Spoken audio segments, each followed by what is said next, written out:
Okay, here we Hi, go. I'm Paul Gibson, and this is Retake Our Democracy Zoominar. I'm co-founder of Retake Our Democracy, and this is Roxanne Barber. She's the other co-founder. And we want to welcome our two guests today. We've got Dahr Jamail on the lower box, and might not be the same for everywhere, but and we've got Greg Rogers as well. And I'll give you more information about them. Dahr is the author of The End of Ice, which was named one of the 10 best science books in 2019 by the Smithsonian, and is also a finalist for the 2020 Penn E.O. Wilson Literary Science Writing Award. Joining Dahr will be attorney and author and CPA Greg Rogers. He wrote the seminal book, Financial Reporting of Environmental Liabilities and Risks. We're going to be discussing Dahr's March 30th article from Truth Out, Could COVID-19 Spell the End of the Fracking Industry as We Know It? His article analyzed the recent really precipitous drop in oil prices and after it dropped. And the impact of that collapse on New Mexico state economy. Before we get started, I want to acknowledge that we are on stolen Tewa land, and we want to thank the Tewa people for their centuries of stewardship of this land. And I also want to send out hopes that the Navajo and Hopi nations are able to turn back this COVID-19 epidemic. As all of you probably on this post, on this seminar know, those two nations have been absolutely devastated, 5 times the rate of other New Mexicans in terms of the prevalence of the virus. So, and if you go to retakeourdemocracy.org and hover over the menu bar over where we have actions and events, you'll see below there a Navajo and Hopi relief page, where you can get more information about their situation and where you can also find a link to make a contribution. So if you've got your check back from the relief check, maybe you might want to share just a little bit of it with them. Fully 1/3 of Navajo homes are without running water or electricity. So, and most don't have the internet. So, you know, as hard as this pandemic is for us, just imagine how difficult that must be. I also want to send out hope you are doing well, staying healthy, staying home, and finding time to reflect on where we are as a nation and as a culture. We've got a long haul on our hands, I fear. So that's something to take advantage of, at least in your time at home. Before we begin, I want to remind you that we have 2 more Zoominars scheduled. On Tuesday, May 19th, from 6:30 to 8 p.m., we're having a conversation about gas and oil influence in the New Mexico legislature, featuring Heather Ferguson, who's the executive director of the Sierra Club, Common Cause, I'm sorry, and Dee Dee Feldman, who's the former New Mexico state senator who wrote a book on how the state Senate works or doesn't work, and Kathleen Sabo from New Mexico Ethics Watch. They just did an exhaustive study examining how gas and oil money and lobbying strongly influence the roundhouse. They also suggest ways that maybe people could do something about that. So that'll be a great conversation. On Tuesday, May 26th, from 6:30 to 8 again, conversation with New Mexico Voices for Children about the New Mexico state budget crisis with Amber Wallen, the deputy director, Bill Jordan, the government relations officer, Paige Knight, the research and policy analyst, and joining them will be Representative Javier Martinez, who is the chair of the House Tax and Revenue Committee.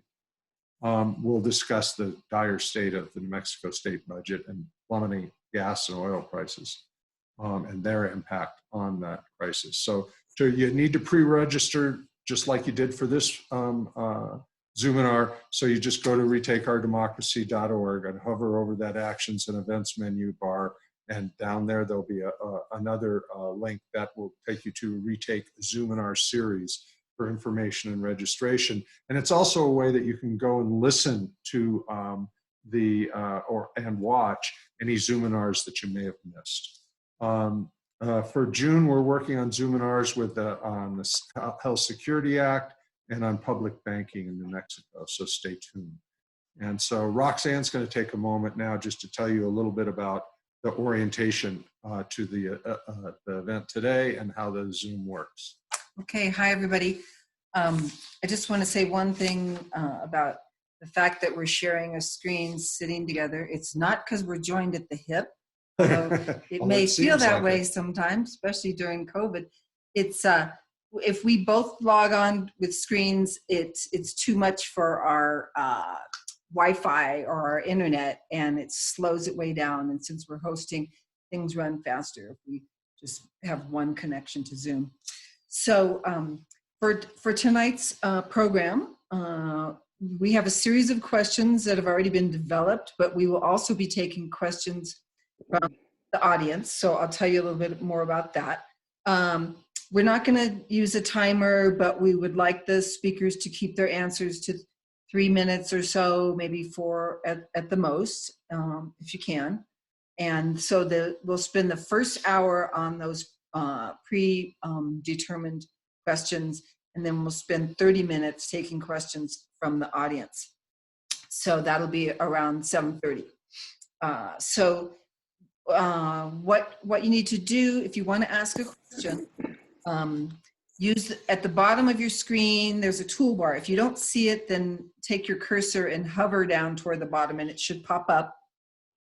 So if you would like to ask one of the panelists a question tonight, use the Q&A function. If you click on Q&A, a little window will pop up and you put your question in there. And then at around 7:30, we'll be going through those questions. We'll answer as many of them as we can. If there are lots, we probably won't get to them all, but maybe some of the questions will be answered in the first hour. So just know that we're using a webinar format. It's not like a regular Zoom call. So that's why you only see the panelists and the hosts, me and Paul. So, and please, you can use the chat function, which you'll find the icon also at the bottom of your screen, and then it pops up. Once you click chat, you'll see the conversation over on the right-hand side of your screen. And you can use that, like I said, if you have an issue with, whatever, technology issue, but please do not use that to ask a question. Use the Q&A function, because that's what we're going to be looking at when we're taking questions from the audience.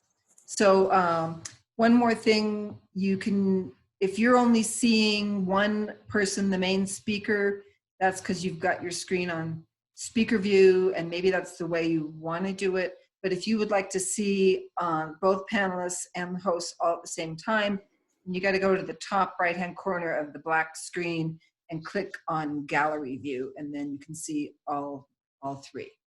So I think that's it. All right, we're ready to rock and roll. And the only thing I would augment what Roxanne said was that if there's a question that requires a little bit more elaboration, just use your own judgment on that. These are thorny subjects. I want to just start by giving some context. When you were on KSFR radio show, Dahr, February 8th, just before coronavirus really took off, before the dramatic decline in the price of oil, and before life as we know it basically disappeared. So much has changed. So welcome, Dahr. Greg, you were with us 2 weeks ago when we spoke with the New Mexico Land Commissioner. So welcome back. You're our first repeat panelist. And thank you both for being here. Before we begin, I want to just put some things in context. The gas and oil industry was already careening toward bankruptcy before COVID-19. The industry is vastly over-leveraged, oversupplied, heavily in debt, operating at razor-thin profit margins, and losing money on most of its drilling operations. The gas and oil industry in general, and the fracking industry more specifically, has survived by being propped up by low-cost loans from Wall Street, federal subsidies, and promises of future boom in oil prices. And if you didn't catch it, the Federal Reserve today said that they were going to be bailing out the gas and oil industry. Then COVID-19 came. The LA Times recently wrote a piece outlining how in California, the state was looking at $500 million in cost to decommission wells. And with gas and oil contributions or funds available only amounting to 26 million. So that's a pretty big gap. And that's the tip of the iceberg. The 500 million represents the cost of less than 1/10 of the shut-in wells in California. And so New Mexico faces a very similar fate.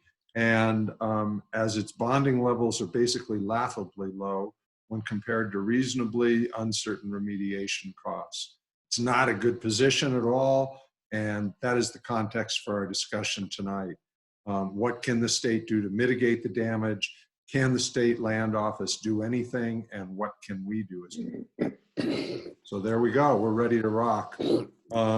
Before we discuss your actual Truth Out article, Dahr, I want to ask you a question about your book. In your book, one of your premises is that we need to give up hope of a climate solution and begin to focus on adaptation. You say that hope is almost an impediment to taking the most impactful actions we can take. Can you explain that? Most people want hope. I address this at the end of the book because I cover the climate crisis from multiple perspectives, from what's happening in the Arctic with the thawing permafrost and how much CO2 and methane are being released, subsea permafrost that contains methane hydrates. It's already melting and or thawing out and releasing huge amounts of methane into the atmosphere, to what's already locked into the system regarding sea level rise, Greenland hitting record-setting melting levels, all of this in context, what's happened to the Amazon, what's happened to the Great Barrier Reef as we speak, these things, by the time you get to the end of my book, looking at the overall climate crisis, I have to kind of get into, the issue of being hopeful versus hopeless, et cetera. And I come at it from the angle of it's a time for us to be hope-free, that neither to be hopeful or hopeless does not serve us. Because I look at it from a perspective of being hopeful or hopeless kind of externalizes our agency. If we're hopeless, we'll just get depressed and not do anything. And if we're hopeful, well, it's just this magical thinking is the way that I see it. And it's not realistic if you factor in what's actually happening with the climate crisis, the genie being out of the bottle. It's a time of really taking full responsibility and agency of how are we going to adapt? How am I personally going to adapt? And one more analogy on that is right now with COVID-19, if I'm hopeful that somehow the federal government is going to do the job on this, where literally right before we started this call, the announcement was made by the administration that they're disbanding their coronavirus task force. And I'm going to go out and act as though the federal government's okay to go back to work because I hope that they've made this right decision. Well, I'm literally taking my own life into my own hands because I have given away my agency to administration that clearly does not have my health and welfare in its interest. And so that'd be an example of my essentially surrendering that agency by having this external hope that some other agency or some government out there is going to take care of me. And there's a quote that I have in my book by Czech dissident writer and statesman Václav Havel, where he says, "Hope is not the conviction that something will turn out well, but the certainty that something is worth doing no matter how it turns out." And that's the point at which I feel like we are regarding how to take care of ourselves during a global pandemic, where we have a federal government that's actively working against taking care of us. And it's the same with the climate crisis, where we have to focus on what is the right moral action for us to do. In this case of this webinar, doing whatever we can to encourage a state like New Mexico to take full responsibility for taking care of itself and its citizens and its environment, against an agency, against an oil and gas industry, and against the federal government that are literally actively working against them doing so at this time. Do you have anything you'd want to add to that, Greg? Because the first couple questions are really steered towards Dahr, but you may have a comment. Yeah, sure. And they should be geared towards Dahr, because he's really thought a lot about this. I agree very much with what Dahr said. And for me personally, I can answer that my agency, my ability to do something is focused on measurement. So what I'm working on is trying to help capital markets and other financial players in some way measure climate risk so they can incorporate the externalities of this enormous risk and try to change course. At times I'm a bit, pessimistic about the ability to do this because of many of the things that Dahr said, but I like his definition of hope, and that I feel like it's the thing that I can do that might make a difference, and it's worth doing even if it doesn't work. So I plow ahead. Okay. Well, so I have a question about this context or this framework. How does giving up hope change the kind of action? Like, we're moving from trying to counter climate change or try to prevent or mitigate it to trying to adapt to it. What is the difference in the kinds of actions you would actually be taking? I mean, how is that actually different in terms of, how does that inform, your strategies, if you will? Well, I think by letting go of the hope that we can stop it, which, any climate scientist at this point that is, I think, going to say, yeah, like stopping it is impossible. There's already over 400 ppm CO2 in the atmosphere. 93.4% of the heat that we've added to the atmosphere has been absorbed into the oceans, half of that since 1997. Everything is accelerating in a nonlinear fashion now, as far as sea level rise, melting across Greenland, thawing of the permafrost. The scientists I interviewed in the book for the thawing permafrost, I think he's the leading scientist studying this on the planet, Dr. Vladimir Romanovsky out of UA Fairbanks. And I interviewed him for the book, and then after the book, what he shared for me with the thaw rate was shocking, and that it was already thawing multiple degrees centigrade, even multiple meters below the surface, which is very, very alarming if you think about what that actually means and how many gigatons of carbon are sequestered in the permafrost. And just this last fall, he was co-author of a study that showed that permafrost is thawing at a point now that they didn't expect it to reach for another 70 years. So that's how fast things are accelerating. And that happened just since my book came out. So literally less than 2 years after I interview him, that shocking development happened. So all of that in context, then, my point is, you're not going to reverse that. You're not going to stop that.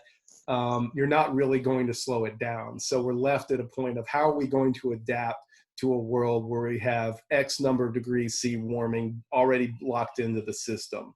And that's going to inform my decision making about, for example, if I'm a young kid trying to decide, even if it makes sense to go to college, assuming there was going to be an economy still functioning by the time I got out of college.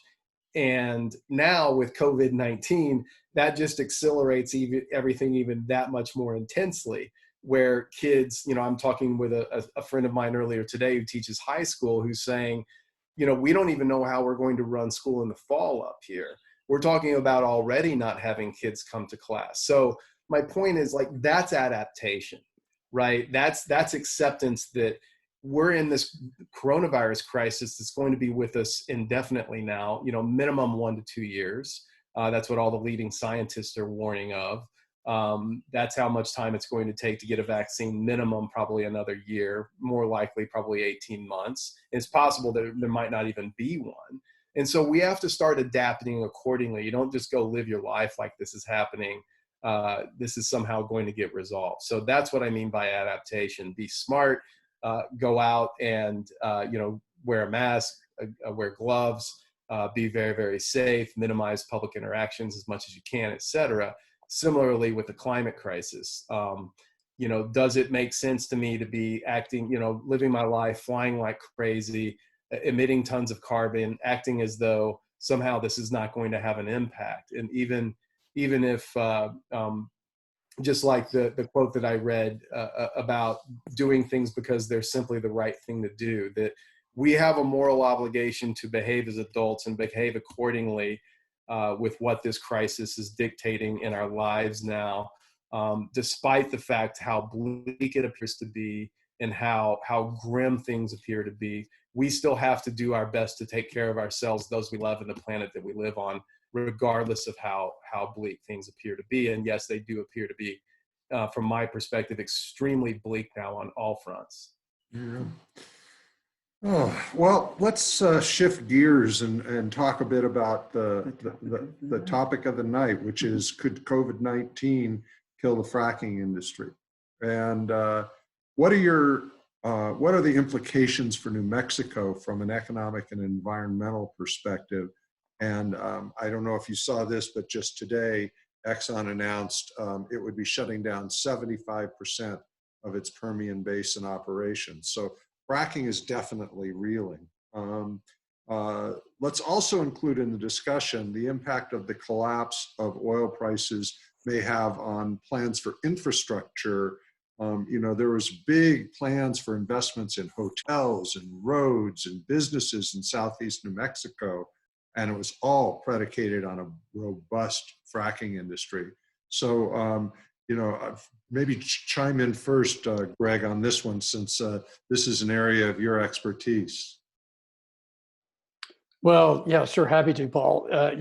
I focus more on sort of the backside of the industry with the retirement obligations, the plug and abandonment obligations that the industry will leave behind. But I can start by saying that the economics on the revenue side, they look terrible. And I personally don't think the U.S. fracking industry is going to survive this. As you pointed out in your intro, the industry's never been cash flow positive, and and to the extent it's earned a profit, it hasn't been a profit that's larger than the cost of capital. So it's basically been a value destroying enterprise since the beginning, and it was getting worse, right? So propped up by cheap debt, but the debt was running out, and that was starting to run out last fall, and investors and creditors, the big banks, were backing away. You're also seeing signs that the depletion or the decline curves in production are higher than they have been in the past, and that people think they are now, which means that the industry may have hit all the sweet spots. So it may not have been as good going forward, even as it was in the past. Then you've got the issue of OPEC and Russia, who have a strategic interest in pricing the United States out of the oil business, because that's global competition for a commodity. And then behind all of that, you've got climate change and the energy transition, which are not going away, as Dahr is pointing out. Right, these are forces that were headwinds for the industry anyway.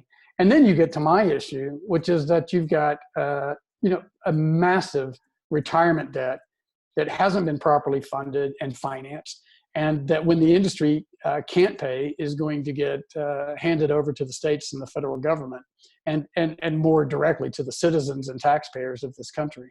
So part of what I'm trying to do is to make sure that policymakers and investors understand the magnitude of this debt, so that they can properly weigh the assets and the liabilities of this industry when they're making decisions about whether to continue the really significant subsidies to the industry that have been in place in the past, and which the industry is asking now for more of. So can I just clarification, when you say retirement debt, you mean retiring abandoned operations, wells and fracking operations, correct? Right, I do, Roxanne. I'm an accountant, and I apologize, I'm using accounting terminology, but it is kind of interesting because, so accountants call these legal obligations that arise at the end of the useful economic life of a long-lived asset. They call those asset retirement obligations. And the term retirement actually has a lot of interesting things to it, right? Because people retire, so we kind of understand that. So the idea is you're getting older and you're not as productive anymore, and it's time to retire. How are you going to pay for that, right? Have you been saving for that retirement all along, or have you waited until you're 65 and then you suddenly decide that you need to save for retirement? Well, that's not going to happen at that point, and that's where we are with the industry. It has hundreds of billions of dollars, probably trillions of dollars globally in retirement debt. It has no savings account. There's no 401k for this, and nor do governments. So when the industry comes to an end, as we always knew it would have to someday, that retirement debt accelerates. It's pulled forward in time. What we thought could be paid off gradually over the next 50 to 100 years, and would continue to extend that even further. That's all coming home right now. It's like if you had a mortgage on your house that had an acceleration clause in it that said if you lost your job, your banker could call you and tell you that your loan is due immediately. I mean, that's effectively what's happening right now. And the industry honestly couldn't afford it before and certainly can't afford it now. Dahr, did you have anything to add to that? I think, I mean, that's why I'm so grateful that Greg was really my primary source in the article that brought us together today, because he takes such, kind of foreign and complicated material to most of us and puts it in a way that we can really understand. And I would just add, climate context to that, it just kind of dawned on me listening to him talk now that this is part of the climate collapse. This is part of the climate crisis, rather, where, these huge shifts that have always had to happen are now being forced along at such an accelerated rate now by the virus crisis, and that it's leaving these giant environmental cleanup jobs that have to be done, massive amounts of funding for those, huge amounts of methane being released. I mean, this has come out even since that article was published, just incredibly high amounts of methane being released across the Permian Basin, way higher than anyone thought. Much of that coming from these wells that are sitting there untended, and all that's going to be bore by the taxpayer if the government doesn't step up and do the right thing with recouping as much of that money as possible from the oil and gas industry. And that is very much part of this climate crisis. And, maybe a little bit later, we can talk more about methane and why this is such a big deal and has to be dealt with like yesterday. It's all part of this climate crisis context. Okay, yeah, and we will get to the methane issue. Greg, you were cited in Dahr's article about how the fracking industry is a kind of Ponzi scheme, and that once it was discovered as a Ponzi scheme, it was going to sort of collapse of its own weight. Can you amplify on that? And how did COVID perhaps expose the Ponzi nature of the industry? Yeah, sure. No, I'd be happy to. But first, my lawyer over here told me I need to make sure that we characterize this as a legal Ponzi scheme. Dahr and I had a few laughs about that. It in fact is legal, so I don't want anybody to think I'm accusing the industry of fraud. But if you think about a Ponzi scheme, the basic idea is to create the illusion of success by making quick payments to early investors from funds that you receive from later investors. And the fracking industry has basically operated that way, and that it's continually gone out to the capital markets and asked for more and more money so it could drill more wells, right? By drilling more wells, revenues grow and the enterprise looks like it's profitable. And so more money pours in and the whole system keeps growing, even though it's never actually produced value, never actually produced wealth. And that's before we even talk about the environmental externalities of the industry. So, you know, as Warren Buffett likes to say, when the tide goes out, you find who's been swimming naked. And this industry has been swimming naked for a long time. So, you know, what's going to become clear now is that all along this industry was robbing Peter to pay Paul. Okay. And in some senses that was, you know, actually the investors were getting robbed in a sense, except Right. some were making money because they're getting paid. And guess what? A lot of bankers and stockbrokers were getting paid fees along the way, where they had no skin in the game, no risk. They weren't going to lose. So they had an interest in promoting it. So, you know, now we're just going to find out that there's nothing left. And one of the Peters that's getting robbed here is governments, right? They're the counterparty to this ARO credit risk. And we're going to have massive ARO credit defaults, right? And that was never priced in from the beginning. Okay. Dahr, do you have anything to add on that one? I don't. Okay. So a report in Monday's New Mexican describes how in normal times, or more specifically when oil prices are at a profitable or near profitable level, smaller operators who go out of business typically sell to the larger companies like Chevron and ExxonMobil. But with prices not expected to rebound anytime soon, although they've gone up a bit from 0 to, like, I think it closed at 24.5 today. They're not going to get a big interest in investing in these failed companies. And so I'm looking at my notes here, that I saw that, you know, in California, I referenced the numbers there. In New Mexico, we've got 60,000 inactive wells and 46,000 active wells. I've read that California state law may allow the state to go after any prior well owners if the current operator goes bankrupt. Do you know if this would apply to New Mexico?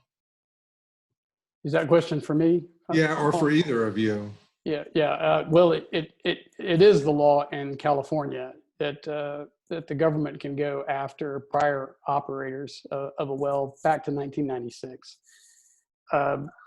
I do not believe New Mexico has a similar provision in its statutes, but it could create one. So that's an option that could happen in the future if the legislature decides to.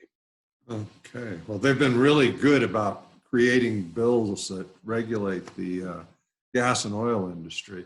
Well, that's my sarcasm. And I think you're going to see attitudes change, Paul, when the calculus changes from we're going to nurse this industry back to health. This is just a cyclical decline. We've seen it before. We'll see it again. So we got to help the industry come back. Once it sets in that the industry is not coming back, then the state's self-interest changes markedly, which is how do I get as much money as I can to satisfy these environmental debts that this industry has left me. I have to, back to Dahr's point, I have to give up hope first that the industry is coming back and I'm going to get all those tax revenues back and all those jobs. I have to give up on that. That's going to take some people longer than others.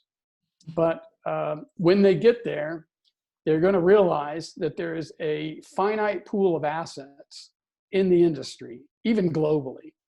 And the debts of the industry are going to far exceed its assets. So states are going to find themselves in the same position as financial creditors like the banks. They're going to be fighting over a carcass, right, to get as much as they can. And it's going to be in the best interest of states to move fast. If you wait around and you're the last one in line, there's going to be nothing left for you. okay, well, maybe that'll motivate Senator Smith. Dahr, did you want to add anything to that? Yeah, I love how clearly Greg articulated that. And, you know, it's also in the context, just to put something out, just to kind of agree or underscore what he said in a little bit different way, just with, as I'm sure all of us on this panel and probably most of the people watching are aware, Warren Buffett just sold all his airline shares. Right. The global economy is changing now, I think, permanently. And we should never even think we want to go back to how it was, because that would be completely the antithesis of what we need to be doing to adapt to the climate crisis anyway, right? And so this really does feel like an end game now, not just for oil and gas, but business as usual for the global economy. So demand's just not going to be there. We should have always been shifting over to wind and solar anyway. New Mexico could have absolutely taken the lead on this a long time ago. It's a state so incredibly well positioned to have led the country in shifting over to that and in making the investment and the job creation and everything that would have come with it. And by not having already done that, the state has really set itself up, along with Texas and California and others that you really hook themselves into fracking and jumping on this flash in the pan, as everybody always knew it was from the beginning. And it's really set itself up in a much worse position now, to where, will it position itself now to get to that trough that Greg spoke of and try to recoup as much of that money as possible to take care of the environmental disaster that the oil and gas industry has left from the state and will walk away from if it's allowed to. Do either of you know, this is sort of a follow-up question, a third of our wells are on state land. Roughly a third are on private land, and a third are on federal land. That's roughly.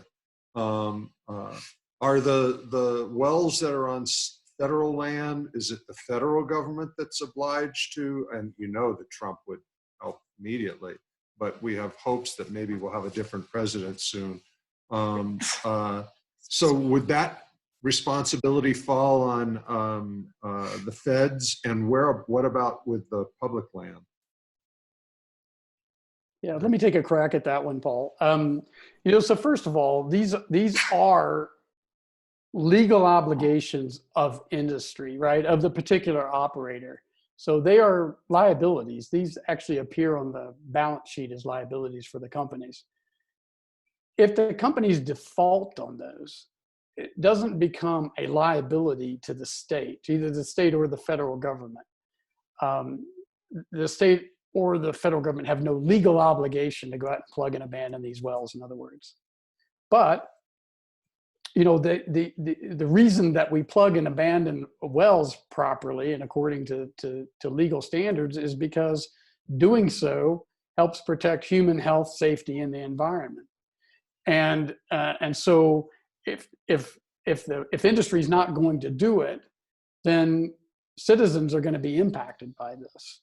And the question is, then it falls to government. What does government do about that? Does it have the money? The federal government can do things that the state government can't, and the federal government does have, responsibility for managing these obligations on federal lands. Essentially, the state has the obligation for dealing with this on state lands and privately owned lands. The owners of the surface rights to the property are not legally responsible to plug and abandon these wells. It's the operator of the well. Okay. Dahr, this is for you. I read recently that in some ways the sudden way in which America and the world has transitioned to a COVID world and made all kinds of accommodations and changes that are almost unimaginable, 3 months ago. And I've read that people say this is proof that we can do this in relation to climate change. The obvious difference is that COVID is right in our face and can kill us in a month. And the climate change is a looming threat. Can you comment on whether you think this could possibly open doors or open minds to new ways of thinking about the way we live? Absolutely, and I'm certainly not the first to talk about this, but from my perspective, having written the book and having been covering climate for as long as I have, and deeply aware of the gravity of the crisis and how far along we are and the implications of it for all of us. I mean, it's severe now that it's, a couple of years ago you were branded as being a doomer if you were talking about the possibility of extinction of even our own species. And now you have even leading scientists putting that out there as not out of the realm of being possible. And so therefore, ergo, this kind of response to the COVID-19 disease is really the kind of response I think we should have always had to the climate crisis a long time ago, where full stop to oil and gas production as rapidly as possible, stop flying, localize everything. Like, we have to start making immediate dramatic changes now to have a chance to actually do some real mitigation on a global level, as well as to buy us more time to adapt accordingly. So this has been a great example of that. Yes, if global governments really wanted to, they could force this change. They could do something like this, staying completely out of the politics and all of that and how that would happen. But bottom line is, this shows that this is the kind of response that we could have as a globe if we really got serious about this. But then, of course, we run into, climate change is not something that most people are going to experience as, hey, this could kill me in 2 weeks if I got it. It's still this thing that most people, not people in Paradise, California, who've already been incinerated, or know people who have by climate amped up wildfires. But for the majority of us, it's still this thing that we can perceive as out in the future and not as an immediate threat. And that's been the big challenge all along. But yes, certainly this crisis shows this kind of global response to the climate crisis is possible. Yeah, it's interesting, as you were saying that, I was thinking about the appropriateness of flattening the curve as an analogy for what we have to do with climate change. We just have to extend by time so that we have more time to develop mitigation strategies and ways to adapt. But if it's real fast spike and we continue spiking the way we are, it's going to run away from us, and that isn't going to work well at all. I was going to ask this question in relation to the Michael Moore movie, but we decided we weren't going to talk about Michael Moore's movie. But one of the things that I was bringing up in relation to it was, it was criticized for a lot of things and it was praised for a lot of things. But one of the things that he talks about is that, renewables and just increased technology is just this way of maintaining our way of life, which is overconsumption, overproduction, and that we need to get hold of population increases and get hold of our habits of consumption. Can you comment on that, Dahr? And then we'll give it over to Greg. Well, again, I think the virus crisis really kind of shows us what's possible here, where, for me, looking at economic reports globally and how everything's essentially crashing, and that not just supply is now down because everything's been shut down, but demand, because spiking unemployment, not just in the United States, but around the globe. And anyone who's not already actively tightening your belt and preparing for, what economists everywhere are talking about, that, hey, we're going into a deep recession, if not a depression now, and we need to start behaving accordingly. And if we're not making adaptations for that, then we're just not really paying attention to the reality that's upon us. And I think that doing this in the context of the climate also is that we've always known for a long time that solutions were going to be not flying, localizing things, staying closer to home. And what that's brought out for me, I'm going a little bit on a tangent here, but that's brought out to me, my experience so far has been deepening personal relationships with people that I'm really close to, becoming a lot more acquainted with and personal with the area where I live, literally meeting neighbors that I hadn't even met before.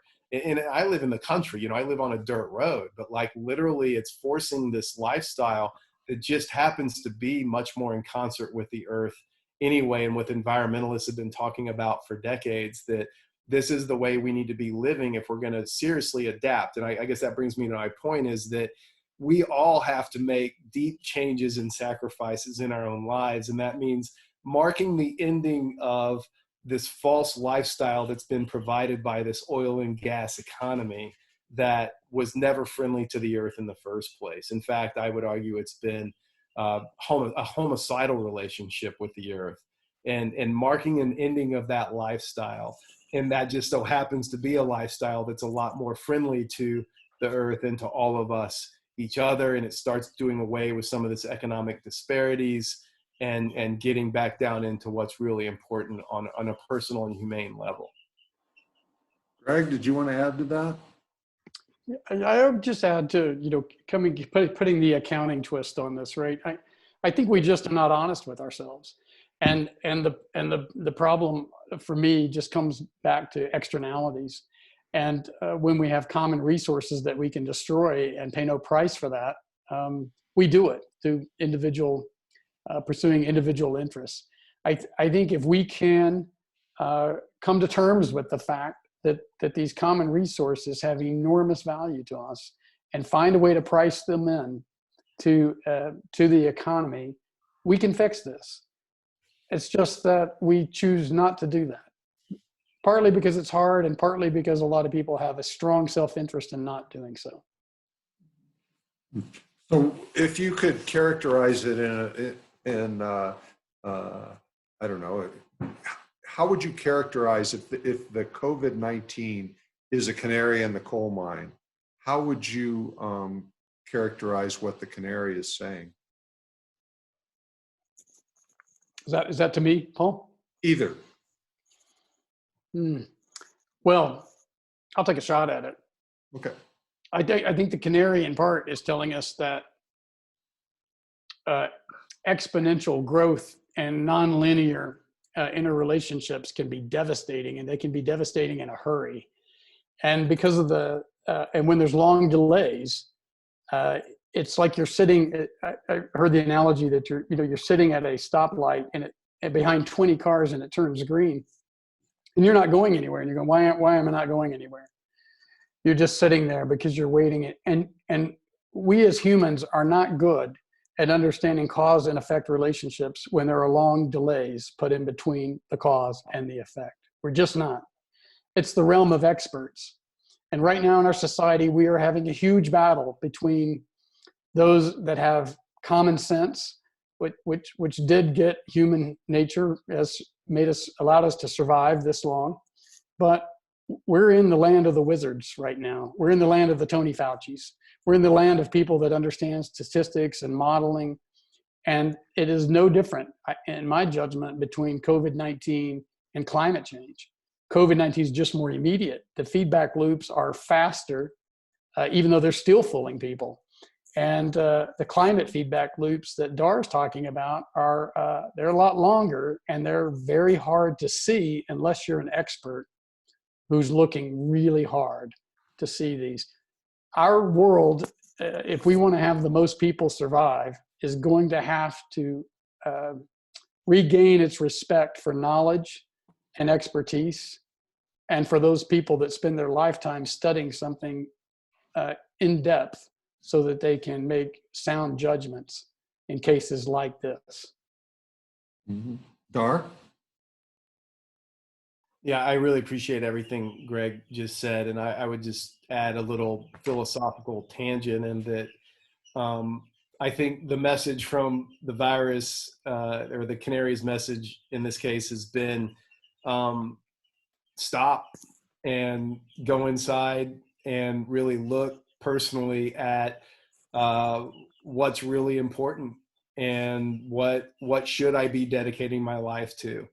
and what are the relationships in my life that I really need to get clean, or to, really devote more time and energy into? What are the relationships in my life that I need to let go? And that I mean, I'm referencing with people or with how I've lived my life, how much I travel, what I do for work, how much money do I really need?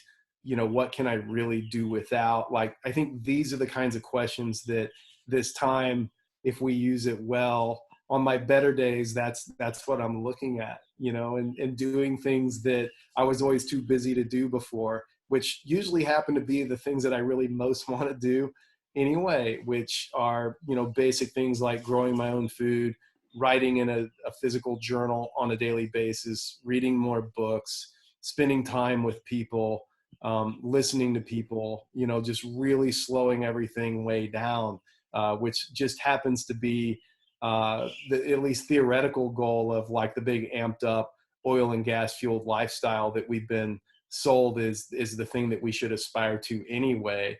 But that's the thing you need to put off until you retire anyway. So maybe the message is, no, it's not. Right, right. So given all that we've said, this is the last question before we turn it over to our audience. Given COVID, given climate crisis and so forth, are you optimistic about our future? Are you optimistic? Are you optimistic? Whoever wants to go first. No one wants to. I'll jump in. I mean, obviously, I'm gonna, the short answer being no in a general sense, but I am optimistic because I've seen a lot of this personally with some people in my immediate community right here. And I mean, literally on the vicinity of the land where I live, and some neighbors literally adjacent to where I live, that I have seen so many great acts of humanity and people reaching out and being open and doing what they can to help one another amidst a truly horrific situation. This is truly a horrifying situation where we have a federal government that's actively working against taking care of its citizens, which is its primary obligation, and not testing, not taking safe measures, instead doing quite the opposite, spreading disinformation amidst the backdrop of now an economic crisis that's going to be longer and deeper than, probably most of us alive have ever experienced. And everything that's going to go along with that, along with a rising fascism in this country that's really, really extremely worrisome coming up into election, as we near this so-called election. So all of these things together are extremely worrisome, to put it very diplomatically. And yet against that backdrop, as I've seen as a war reporter in Iraq, in the most horrifying conditions, the majority of the people behave well, and the majority of the people react humanely and offer things to people, will literally share the last of their food with people if it comes down to that. And it's just a distinct minority that behave really, really badly. And I saw that in Iraq. And if I was going to be optimistic, I would say I would hope that something like that happens here nationally, but abandoning that hope and just knowing right here, at least in my immediate vicinity, that's precisely what I'm seeing so far. And I'm optimistic about that on a hyper local level. Greg? So, well, I think winter is coming. I'll say that. And, but I'm optimistic that spring will follow in some form. And at least for me personally, I'm excited about having the opportunity to play some small role in the transformation that I see coming. Complex systems resist change, but we're in a state of disequilibrium right now where everything is going to be shook up. Institutions, people, societies are going to be open to change that they simply were not open to just a few months ago. And we have an opportunity to change the world for the better. And I think it's better than to be overly pessimistic, right? Just just get out and do something, figure out what you can do and do it. And that gives me energy and optimism on a day-to-day basis.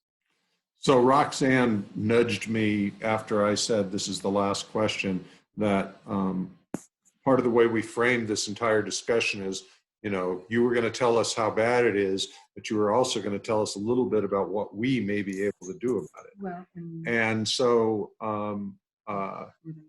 and did you want to? Yeah, related to fracking and the state economy and just the situation in New Mexico. I mean, obviously, you know, shelter in place is the order of the day for dealing with COVID.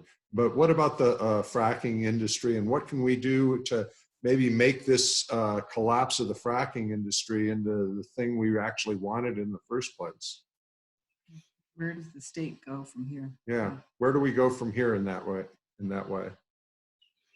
Right. You want me to take that one? Sure, first, and then Dahr. Yeah. He's gonna So I'm going to stay on my theme for the night, which is we have to measure things, right? I'm a big believer that you cannot measure. I mean, you cannot manage what you don't measure. So I'll focus on the area that I know a lot about. Focus on these asset retirement obligations we spoke of earlier. The state is not measuring those properly, right? The statement that the land commissioner made the other day, and I understand she's using the data that she has, but it's not going to cost $29,000 a well to close these 100,000 wells. That might cover closing the 60,000 old shallow wells, but it's not going to cover the cost to properly retire these deep fracking wells. They're going to be much, much more. And this is knowable, but we simply haven't even been asking the question. So I think the first thing is figure out how deep the hole that the state is in. Understand that profoundly. And then with that information, start looking at what your options are. You're simply not going to know what your options are if you're flying blind. And that's where the state's been for a long, long time. So, and the state's not alone in that respect. So we talked about one example, which is, you know, maybe you change the law, but you're going to try to go get some recovery from other parties who have benefited from this. And I think that's going to be important and may require legislative change. But just the other thing, and one thing that you can do, you know, immediately is again, back to the old saying, if you find yourself in a hole, first stop digging. So we need to stop and realize that we're on an unsustainable path, stop doing what you're doing, and then start to take some different actions. None of these may be good choices. I mean, we're in a deep hole, but we're going to have to find, you know, the least worst options and start pursuing those. And at the same time, it's got to be coupled with what Dahr was talking about earlier, which is using the state's vast natural resources to become a leader in renewable energy. I mean, that's just clearly the right path to take. Not throwing good money after bad, but taking the money that you do have and investing it wisely. And it needs to be invested in a way that benefits the citizens of New Mexico instead of benefiting other large corporations and transient employees who come into the state to do the oil and gas work and then leave. Dahr, could you add to that? And to maintain agency, another thing people can do right along those lines that Greg just lined out is to just be cognizant of the fact, you know, part of that taking a full inventory accounting of where exactly we are, we in this case being the state of New Mexico, the environmental crisis being left by the oil and gas industry, and the financial crisis that's tied to that. And for people there in New Mexico, it's a state with a small enough overall population that you could see some dramatic political change come from this as well. And being cognizant of the fact that you have a governor, and starting there at the top in the state and go all the way down through other state positions and people in the legislature, that there are numerous people, starting with the governor, that have made deliberate policy tying so much of the state budget to the fracking boom, doing this willfully and knowingly and so short-sightedly. And now that bill is also due. And so does it make sense for the people of New Mexico to keep putting people in office that are tying themselves to this industry that is literally a dinosaur.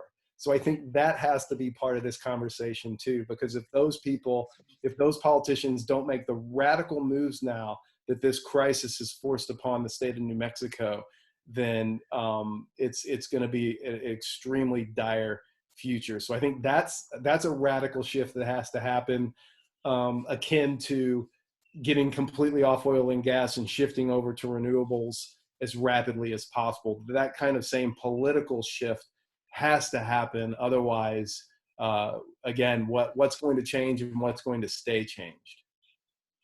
Okay. I liked your reference to dinosaurs because we have dinos in the New Mexico State Senate, Democrats in name only, who have been part of this supporting the other dinos.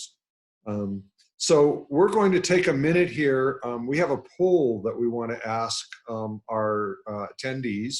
We want input on how this has gone, and we're going to it'll only take 15 seconds at the most, and that'll give us a chance to take a look at the questions and answers, the questions that people are asking, and start tossing those towards Dahr and Greg. So give us 2 seconds, and Roxanne, can you post the poll? Sure. Launch, poll. okay. Yeah, and while people are taking this, we'll just give people a few seconds to complete the poll. I'm not seeing anyone complete the poll. no, well, give them a minute. Oh, I can close this. okay. Yeah, people are doing it. Thank you. Yeah. So do you want to start looking at the Yeah, we can. I don't know that we questions? can look at the questions. This is the first time we've done this. So we're still figuring this out. And all right, now we can look I at the see questions. a couple of you are using the raise hand function. We're not using that raise hand function. If you have a question, please use the Q&A, which is in the toolbar at the bottom of your screen. All right, so we're going to start looking at the Q&A, and I think Greg and Dahr, if you go down to the bottom there to that Q&A, you'll be able to see the questions yourself as well. But do you see what I'm talking about? Is it in the chat? No, Q&A. Q&A, it should be Where do I have that? third or fourth thing along the toolbar at the bottom of your screen. But if you can't see it, it may. I can't see it. I just see Q&A. Dahr, Well, you now I can't see it. Now I see it. Okay. Okay, Okay. So let's do the second question. What does it cost to cap a well, and what, just for eliminating emissions, and not necessarily just. I guess that you can cap it, but there's more involved in creating a situation where there's no more emissions. Can you just tell us, like you had said, that 29,000 per well might work if we're talking about very shallow wells from the old days, but for a mile-long fracking tunnel, that's obviously going to be more. What are there estimates available for what these costs might be? So there's not a nearly enough data, Paul, as we'd like to have. But what the data that we do have says is pretty clear, which is that the cost to properly plug and abandon a well rises exponentially with the vertical depth of the well. So comparing the cost to plug, for example, 1,000-foot well to the cost to plug a modern shale well, which is going to have a vertical depth of 10,000 feet, thereabouts. Those two, it's not going to be 10 times more expensive. It could be 30 times more expensive. Okay. And it's certainly not the same price. So it's not going to be $30,000.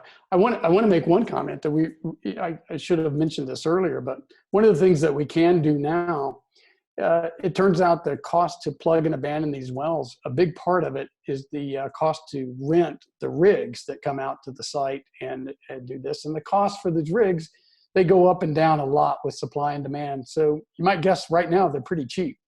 This is a great time to get a sale price on plug and abandonment. And maybe rather than rent them, buy them and make them part of New Mexico infrastructure, or I don't know.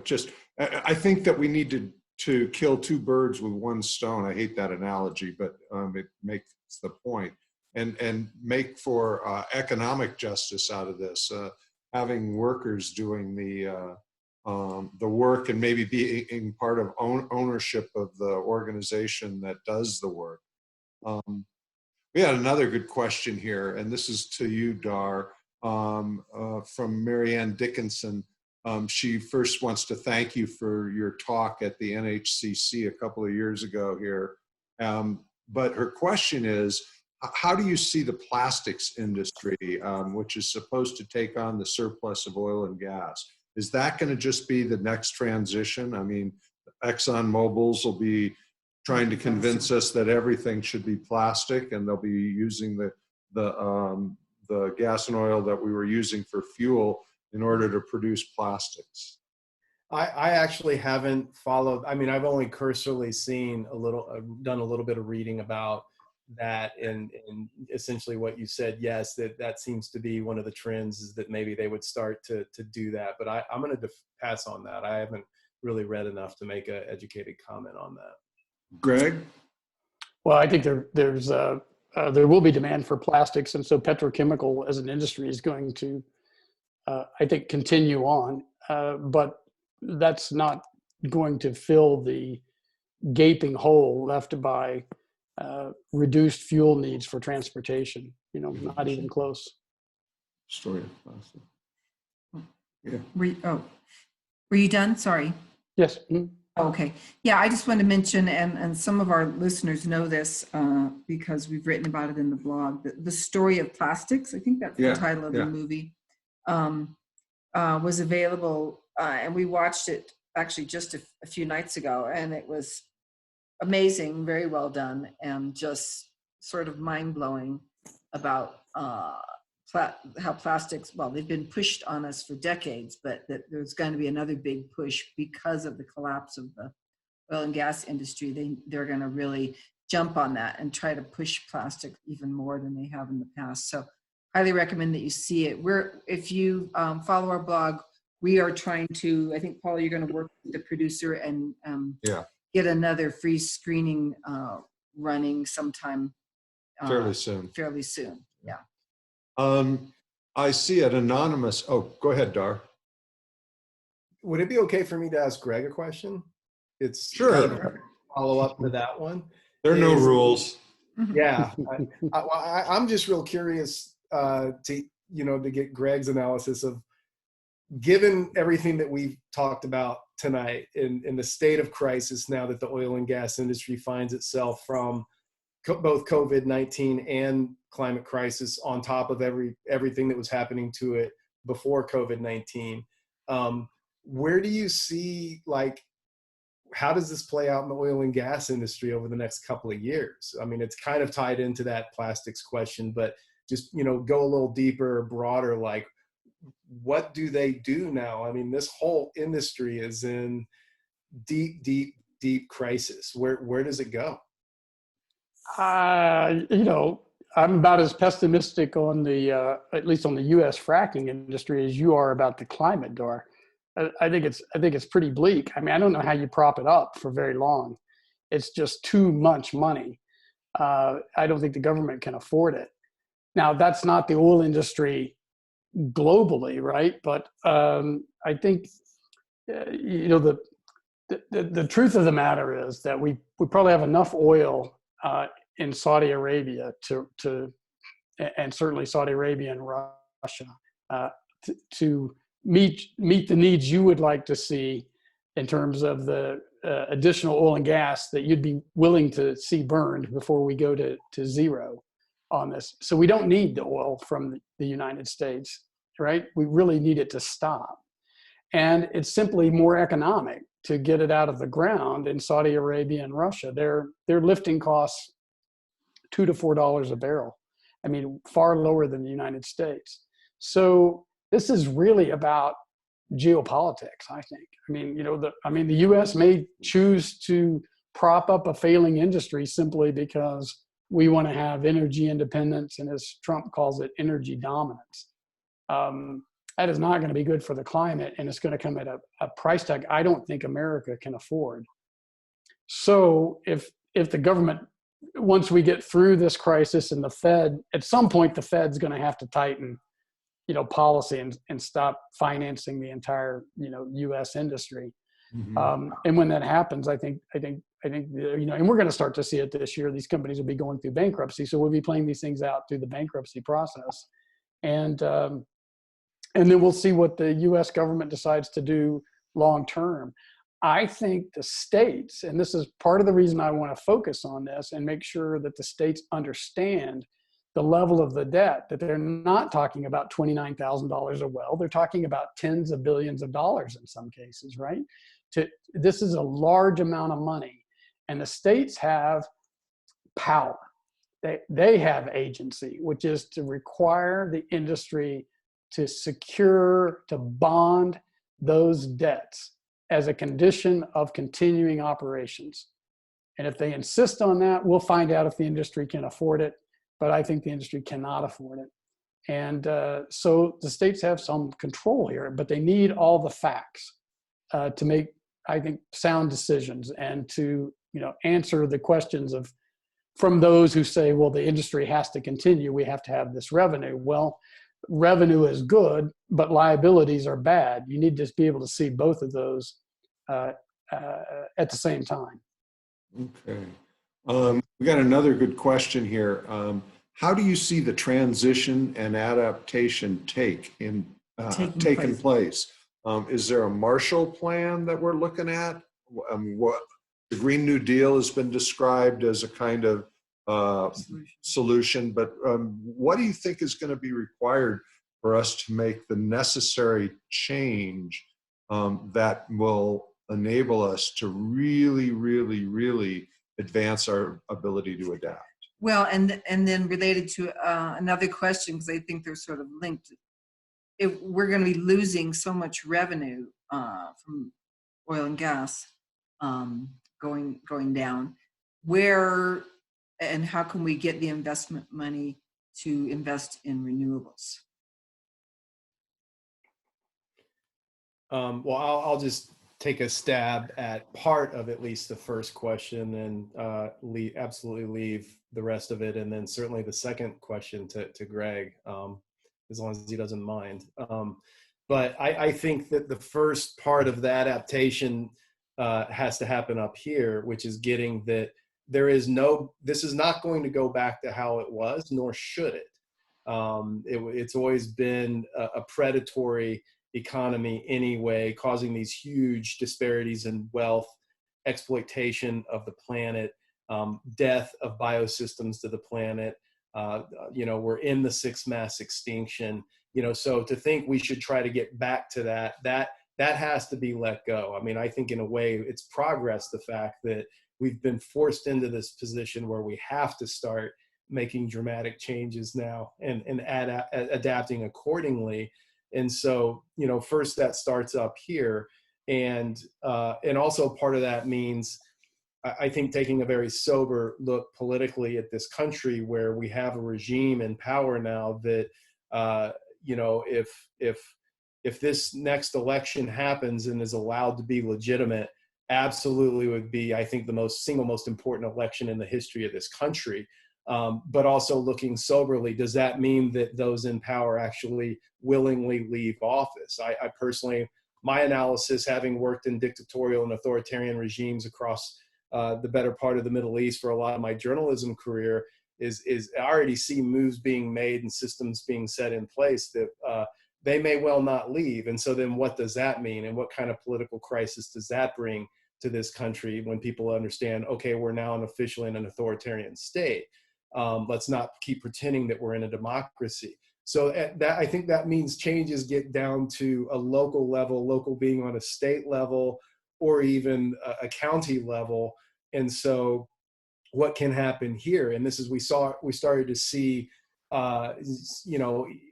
in the response to this administration making moves to open things up, we had the, Washington, Oregon, California on the West Coast start to form a state pact of, okay, we're going to start discussing and working in concert here. What can we do now to take care of our citizens? Just like we saw a Northeast block of of several states doing the same thing to kind of counter a federal government that was actively making moves against the health and welfare of the general population of this country. So maybe something like that locally, there's going to be adaptation and changes made either on a regional capacity or state, or maybe even within, say, red states, there's going to be blue counties where people are going to be able to band together and make significant changes and adaptations. And I think that's going to become a lot more realistic in adapting to the change that, look, nationally, given that the Trump administration has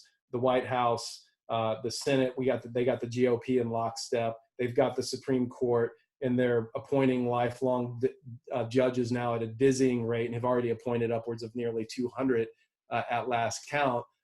So what does that say for this country long term? And that's where I think getting in our head, okay, so how do we deal with this now and how do we adapt? And I think it comes down to, okay, reframing it now on a state perspective or even more local than that, depending on where you live in the country. And I know that that's maybe a little heady and a little kind of oblique in a way, but that's the way I look at things. And it's kind of easy for me to take that perspective too. Thankfully, living in our governor is Jay Inslee, who's always been right on the climate, with some blind spots, mind you, and certainly has taken a very lead and I think positive role. We're all very grateful for his handling of the COVID-19 crisis. And I think it's kind of, it's getting down to that point in this country where there is a disintegration of this country that has been happening. It's not the United States. It hasn't been. It's certainly the divided states. And I think kind of adapting to that mentally and then letting that inform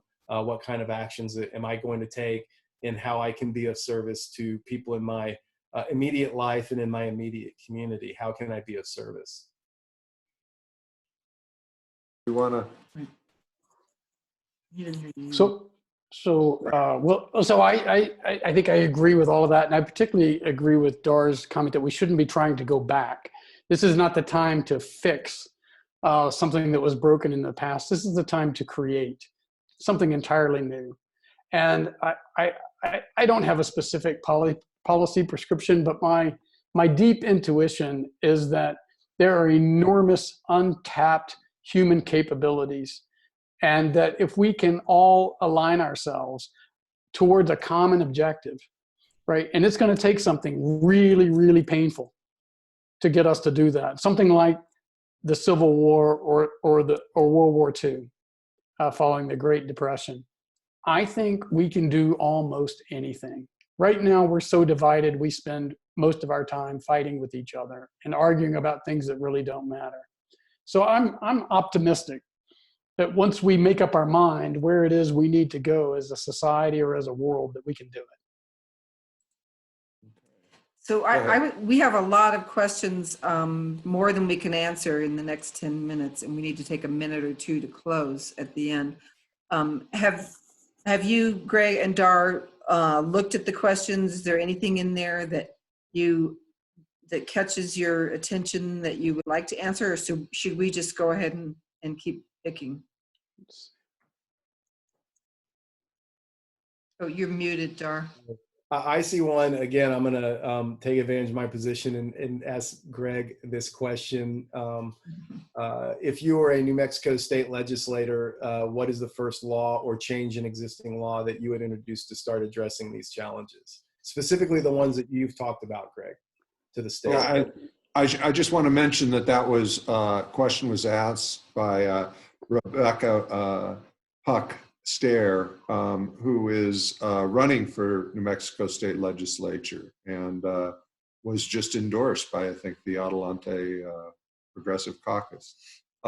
Greg, do you want to answer that question? Well, so as a two things that popped to mind, but I think the first thing that I would do is you simply have to change the bonding regime in the state. So if you want to have any hope of these obligations being satisfied by industry, you're going to have to require that money in some way to be put up front. It may be too late for that, but it's still the right thing to do. And to do that, you have to know what these wells are going to cost to close, right? You can't have an effective bonding regime if you've got if you don't understand what it is that you're actually trying to bond in terms of what that's going to cost. Right. So I think that's the first thing that I would do. And I think I just, a shout out to your land commissioner. That was a great Zoominar we had with her. She gets it. And she understands what needs to be done. She's really a breath of fresh air. And so I would like to see her being able to press forward with her agenda in this area. Well, and indeed, that was her agenda. I mean, she tried exactly that kind of bonding measures study to see what will the costs actually be. And the legislature refused to even entertain it. And so she went around the legislators and went to the governor and said, look, we need to do this. And the governor stepped to the plate and said, let's do that. So well, I think we will have those numbers by the time we're in session in 2021. And that could be a starting point, at least, to those kinds of legislative redress. Sure would. Roxanne, did you see any other questions over there? Because it's hard for me to read them. Well, I saw one that I'd like to address because it touches on a subject that I've certainly been remiss in bringing up thus far. Jenny Dwyer asked to include climate changes. What are other effects we can expect in New Mexico? And how does that factor into how we go forward post-fracking? Water, we haven't talked about water. And I don't have the exact statistics in front of me. Greg probably knows how much, an active fracking well, how much water does it use? Start there, and then I'll come back to that. Yeah, I don't have an answer off the top of my head, but a lot, and more as these wells get deeper and deeper, Dahr. Right, it's an enormous amount. I know it's. I remember coming across it. It was shocking to me, and in a state like New Mexico, in the climate crisis, where water, as Lester Brown of the Earth Institute, his great quote from long ago, that as the climate crisis intensifies, land is the new gold and water is the new oil. And water is in such short supply already in New Mexico, going to become increasingly that way as we go forward. Wildfires, an increasing issue, and escalating temperatures. There was a report that came out yesterday that showed by 2070, within 50 years, half the global population will be living in areas where it's literally too hot to live.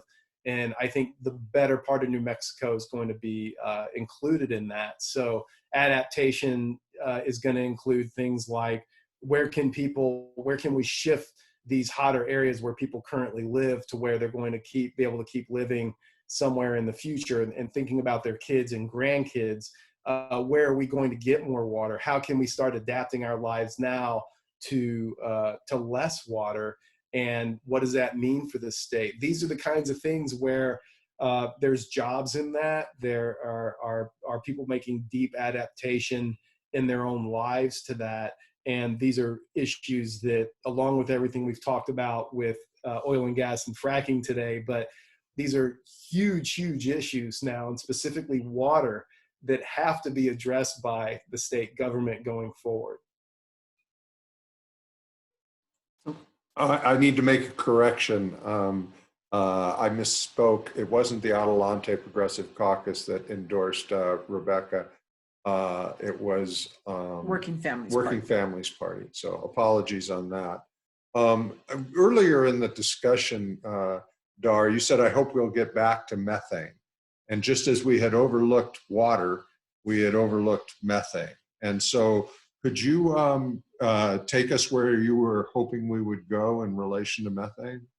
Yeah, just again, and this kind of just underscores the speed at which this needs to happen, the shift in New Mexico of dealing with these wells, the plugging that Greg talks about. So just climate context of that, I reached around and grabbed my book that in the Arctic permafrost soils, according to NASA, there's an equivalent of organic carbon material estimated between 1,400 to 1,850 gigatons compared to the 850 gigatons of carbon in Earth's atmosphere at the time that study was carried out. So as as that permafrost thaws and it releases that, and a lot of that's in methane equivalent, that just shows you how the gravity of the crisis we're in when you consider that the bulk of that is in the process of already changes locked in that are guaranteeing a significant percentage of that already now, as we speak, is going to be released into the atmosphere.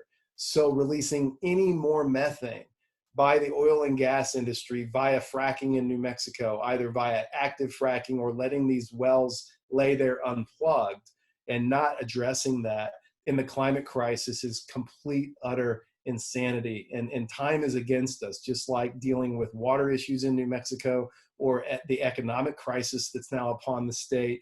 But releasing the amount of methane that this industry is doing, time is very much against us. And that's something that has to be factored into the adaptation and dealing with this right now. Okay. We're almost out of time, so I want to give each of you 1 minute to close, and then I'll take a minute to close, and then we'll go back to the new normal lives that we are living on Zoom. Greg, do you want to go first? Well, I'll just say this has really been great, Paul and Roxanne. Thank you very much for having me on. And Dahr, it's always a pleasure to talk to you. You look at things from such a broad perspective and from such a humanistic perspective. I'm looking at this as I have to say everything that Dahr said about the climate, based on my studies, and I'm not a scientist, but he's right.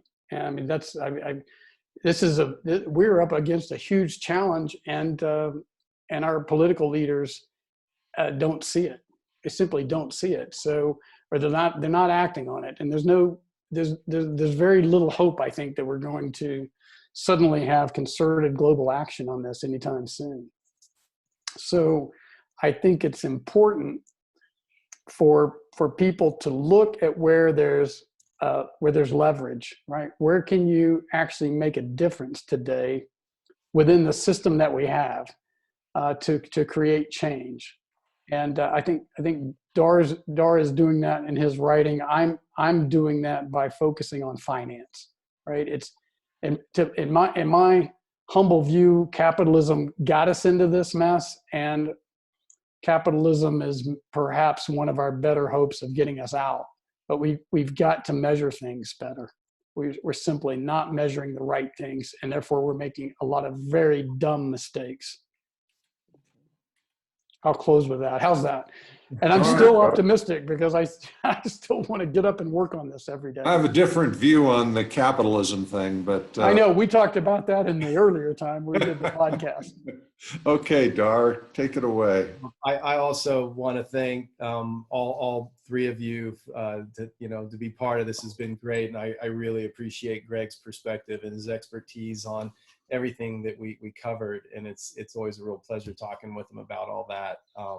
And it's such a fascinating thing, and this moment in history is absolutely fascinating. And I think that what all of these converging crises, not just COVID-19 and the collapse of the economy and the climate crisis, but all of it together, it really brings it down to a point where I think as we mark the endings of these things like the fracking industry in New Mexico, or global capitalism, or all the this way of life that we've been living, this false way of life in an oil and gas powered economy, the endings of these things, it does leave us open to what kind of future are we going to write for ourselves. I mean, the only question is on what scale can we talk about that, whether it's nationally, state, regional, or county, or even town or neighborhood, depending on where we are. It's that question still remains: is what kind of future are we going to live our way into? And not and I think it comes down to that the Gandhi quote of we have to be the change that we want to see, and we have to start right here in our individual lives. Wendell Berry's written about this really articulately. Start individually, then in our own home, and then right here in our neighborhood, and then go out from there. And I think that's the gift of this COVID-19 lockdown crisis. It's forcing us to do that in I do hope that a lot of people can take that that model into the future as these changes that are forced upon us. That's going to give them a chance to stick, at least as many of them as possible. The changes that have been positive. So I want to thank both of you for being with us and for all of our attendees. As we, it seems like there's so many things I still want to talk to you guys about. I want to ask you more about your thoughts on the election. And because I feel very much the same way as you, that I don't think Trump's going to exit gracefully. And I've written about that a number of times, even just this last week.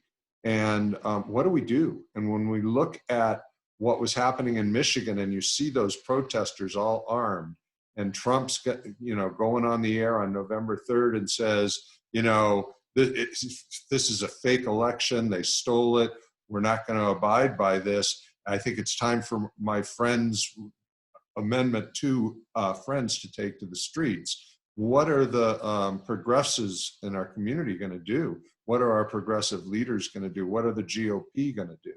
I think we really, in the same way that you were talking about needing to adapt to a future, I think we have to plan for that possible future. And I don't even know where to begin, and we're out of time. So one of the things I would like to ask the people who are still on the call, and there's quite a few of you still, is to write to Paul at Retake Our Democracy. I'm sorry, write to retakeresponse@gmail.com. And let us know if you'd like to be able, we could restructure these things a little bit so that we get to this end point at 8 and then we open it up and we just have a conversation. And people who want to split can split, and people who want to stick around can stick around. And we can elevate the people who are attendees into hosts, and they can be on the screen and speak as well as anybody else. And so, I mean, it'd be just an interesting idea. There might be too many of you to be able to really do that, but it's a concept. And I just feel like I want to acknowledge that there were so many good questions over there that we would have liked to have added, and comments that came that could have been added. Right. And so we'll think about that. This is a new era of communication using Zoom, and we'll get better at it. We'll get better at it, and we'll think about that. But for now, it's 8:03, so we've run a little over. I want to thank everybody very much. Roxanne, you want to say something? I just want to say thank you to Dahr and Greg. Very, very appreciative of you giving us your time. So thanks very much. And we get a lot of people commenting saying, it was great. And Dahr, you are the most optimistic pessimist I've ever. I mean, somehow, after feeling like I've had the wind kicked out of me, I come away with it with a sense of I can do this, and he's right, and we need to go down this path. So thank you so very much, and until we meet again, I hope you're going to be in Santa Fe soon, Dahr, and maybe you too, Greg. All right. Thanks, everyone. Okay. Good night. Bye-bye. Stay safe. Stay safe.